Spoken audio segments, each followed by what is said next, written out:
Bismillahirrahmanirrahim. Assalamualaikum warahmatullahi wabarakatuh. Perkenalkan, kami dari kelompok 8. Nama saya Muhammad Sendra selaku ketua. Kami saat ini mendapat tugas untuk melakukan paparan pendekatan dalam mata kuliah konseling psikologi. Nah, pendekatan yang diberikan tugas kepada kami yaitu konseling pendekatan Gestalt. Nah, di sini kami akan menjabarkan sedikit tentang apa-apa yang menjadi teori pendekatan Gestalt. Kami akan memaparkannya pada tahap 1 yaitu pengertian. Adapun di sini pengertian pada konseling pendekatan Gestalt yaitu konsep utama, karya eksperimental yang mempelajari bahwa manusia tidak mempersepsi berbagai hal secara sendiri-sendiri, melainkan dengan mengorganisasikannya melalui proses perseptual menjadi keseluruhan yang bermakna. Konseling Gestalt didasari oleh beberapa konsep dasar seperti kesadaran, tanggung jawab pribadi, keseimbangan organisasi, secara keseluruhan yang selanjutnya berpengaruh pada cara pandang dan praktek konselingnya. Konseling Gestalt mempengaruhi berbagai aliran psikologi. Nah, jadi pada konseling Gestalt ini dipengaruhi oleh berbagai aliran psikologi, diantaranya psikoanalisis, psikologi humanistik, psikologi eksperimental Gestalt, filsafat eksistensialisme, dan orientasi Zen Buddhisme. Itu berdasarkan penulisan dari Hasanah 2016. Tujuan dari pelaksanaan konseling Gestalt yaitu untuk membantu konseli memecahkan masa lalu sehingga menjadi terintegrasi. Fokus utamanya yaitu menerima polaritas di dalam diri seseorang. Konseling Gestalt memiliki sejumlah teknik yang khas dalam proses terapinya. Beberapa contoh teknik tersebut adalah pendekatan Gestalt terhadap kerja mimpi, permainan melebih-lebihkan, permainan uang berkeliling, permainan dialog, latihan bertanggung jawab, permainan proyeksi, teknik pembalikan, dan tetap dengan perasaan. Nah, itu dari Corey Gerald tahun 2007. Penerapan metode ini menjadi konseling Gestalt bersifat pengalamiah dan eksperimental. Demikian video dari kami, semoga bermanfaat. Kami akhiri, wabillahi taufiq wal hidayah. Assalamualaikum warahmatullahi wabarakatuh. Nah, setelah kita memahami bagaimana pengertiannya, saat ini kita memahami bagaimana konsep dasar konseling Gestalt. Gestalt itu berangkat dari gagasan bahwa manusia adalah satu kesatuan diri, sehingga artinya pikiran, perasaan, perilaku, tubuh itu tidak bisa dipisah. Semuanya saling terhubung menjadi satu, membentuk satu keutuhan diri. Dalam konseling Gestalt, klien diajak untuk sadar penuh terhadap perasaannya saat ini, bukan masa depan ataupun masa lalu. Sehingga dengan itu klien bisa mengenali betul dirinya sendiri dan bertanggung jawab atas pilihannya sendiri. Jadi konsep dasar pendekatan konseling Gestalt ini bukan untuk menganalisis masa lalu, tapi untuk menyelami diri sendiri di present moment, di momen saat ini. Karena perubahan dalam diri klien bisa terjadi ketika dia bisa sadar penuh, hadir utuh, dan hadir penuh untuk dirinya sendiri di present moment saat ini. Setelah kita mendengar pengertian dan konsep dasar konseling Gestalt, kita lanjut dengan tujuan utama adanya konseling Gestalt tersebut. Tujuan utama konseling Gestalt adalah membantu klien agar berani menghadapi berbagai macam tantangan maupun kenyataan yang harus dihadapi. Tujuan ini mengandung makna bahwa klien haruslah dapat berubah dari ketergantungan terhadap lingkungan atau orang lain menjadi percaya pada diri dan dapat berbuat lebih banyak untuk meningkatkan kebermaknaan hidupnya.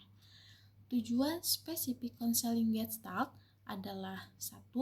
Membantu klien agar dapat memperoleh kesadaran pribadi, memahami kenyataan atau realitas, serta mendapat insight secara penuh. Yang kedua, membantu klien menuju pencapaian integritas kepribadiannya. Yang ketiga, mengentaskan klien dari kondisinya yang tergantung pada pertimbangan orang lain ke mengatur diri sendiri. Dan yang keempat adalah meningkatkan kesadaran individual agar klien dapat bertingkah laku menurut prinsip-prinsip Gestalt. Semua situasi bermasalah yang muncul dan selalu akan muncul dapat diatasi dengan baik. Menurut Sofyan S. Wills, untuk mencapai tujuan tersebut diperlukan 1. Mengusaha dan membantu penyadaran klien tentang apa yang dilakukannya. Yang kedua, membantu penyadaran tentang siapa dan hambatan dirinya. Yang ketiga, membantu klien menghilangkan hambatan dalam mengembangkan penyadaran dirinya. Nih, contohnya, seorang individu yang sedang depresi karena ibunya meninggal dunia, maka tujuan terapi Gestalt ini diberikan agar individu tersebut dapat mencapai kembali kesadaran dirinya, dapat hidup mandiri dan berkembang tanpa meratapi kepergian ibunya. Assalamualaikum warahmatullahi wabarakatuh. Kali ini saya akan menjelaskan teknik-teknik pendekatan Gestalt. Pendekatan Gestalt dikembangkan oleh Fritz Perls dan fokusnya adalah untuk membantu klien lebih sadar akan pikiran, perasaan, dan perilaku mereka saat ini. Jadi teknik-tekniknya itu banyak yang menekankan kesadaran secara langsung dan pengalaman saat ini. Bukan sekedar cerita dari masa lalu. Baik, teknik pertama adalah teknik kursi kosong. Yang dimana teknik ini adalah teknik yang paling ikonik ya. Klien diminta untuk membayangkan seseorang yang penting baginya atau bahkan sebagai dirinya sendiri atau bagian dari dirinya sendiri sedang duduk di kursi kosong yang ada di depannya. Klien lalu diminta untuk berbicara seolah dia berbicara secara langsung dengan orang tersebut, menganggap orang itu ada, kemudian mengungkapkan apa yang selama ini dia tahan.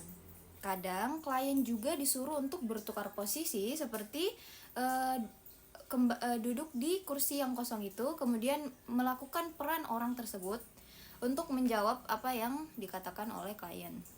Tujuan dari teknik ini adalah untuk membantu klien menyadari konflik batin dan menyelesaikan unfinished business secara emosional. Yang kedua adalah teknik dialog internal. Gestalt percaya bahwa setiap seseorang itu punya bagian-bagian yang bertentangan, misalnya bagian yang rasional dan bagian yang emosional. Di teknik inilah konselor membantu klien melakukan dialog antar perbedaan kedua itu. Mirip dengan cara teknik kursi kosong yang sebelumnya ya. Cuma ini topiknya lebih fokus ke intrapersonal. Tujuan dari teknik ini adalah untuk menyatukan bagian diri yang terpotong dengan diri yang lainnya, agar klien merasa lebih utuh. Yang ketiga adalah teknik reversal atau teknik pembalikan. Yang dimana kalau misal klien sudah bilang, aku orangnya pemalu gitu ya, maka di saat itulah konselor akan meminta klien untuk memainkan peran sebaliknya, seperti menjadi orang yang percaya diri, berani, bahkan sedikit agresif. Dengan begitu, klien bisa menemukan sisi dirinya yang selama ini ditekan dan dirinya yang selama ini disangkal.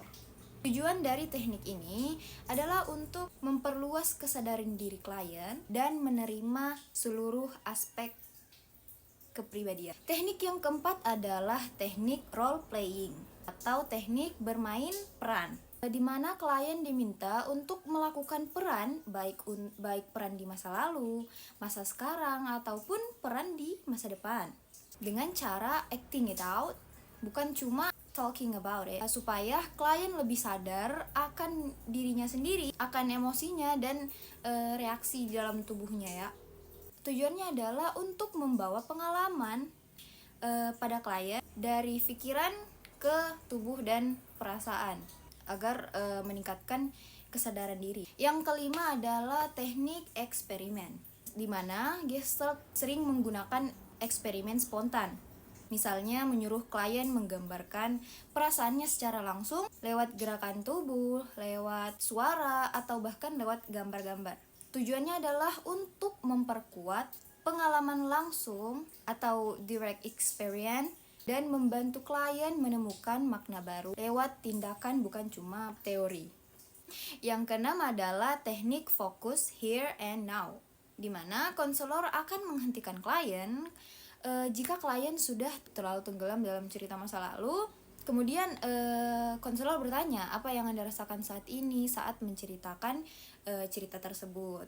Tujuannya adalah untuk melatih kesadaran terhadap pengalaman saat ini.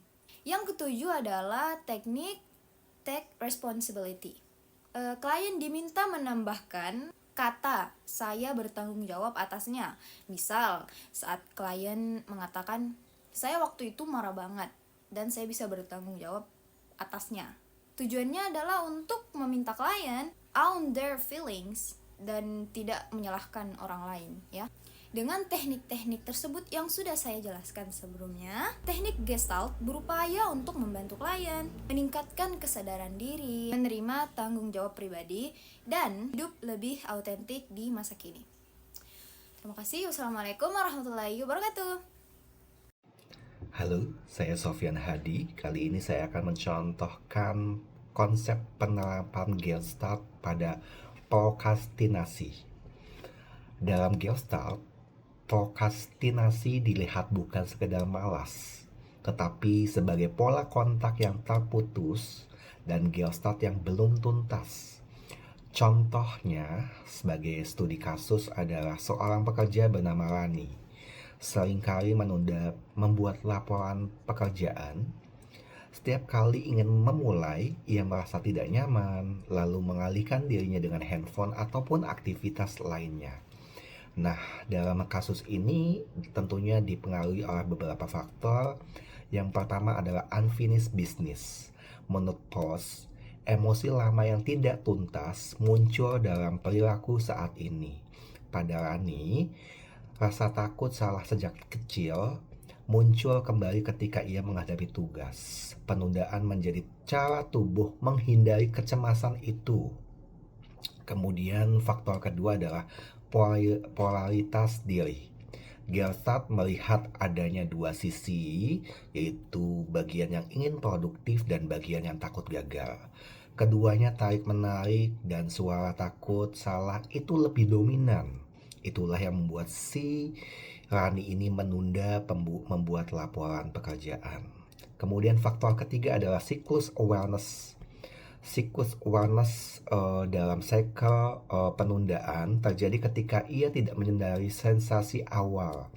Rani sebenarnya merasa tegang di perut, tetapi ia mengakuinya sebagai kecemasan. Ia langsung mengalihkan diri sehingga siklus berhenti di tahapan awal. Kemudian faktor keempat adalah resistensi kontak. Rani melakukan pertama adalah defection, yaitu scroll handphone, kemudian beres-beres ya. Kemudian di sini keduanya adalah introjection, yaitu percaya pekerjaan harus sempurna. Keduanya membuat ia menghindari kontak langsung dengan tugas. Dan faktor terakhir adalah here and now. Gestalt membantu klien kembali ke momen saat ini. Ketika Rani diminta memperhatikan sensasi tubuh dan suara batinnya, ia menyadari bahwa ketakutan datang dari masa lalu, bukan dari tugas itu sendiri.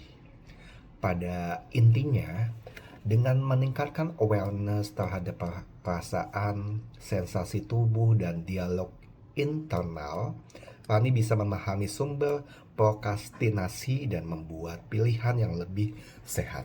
Terima kasih untuk perhatiannya. Saya Sofyan Hadi. Assalamualaikum warahmatullahi wabarakatuh.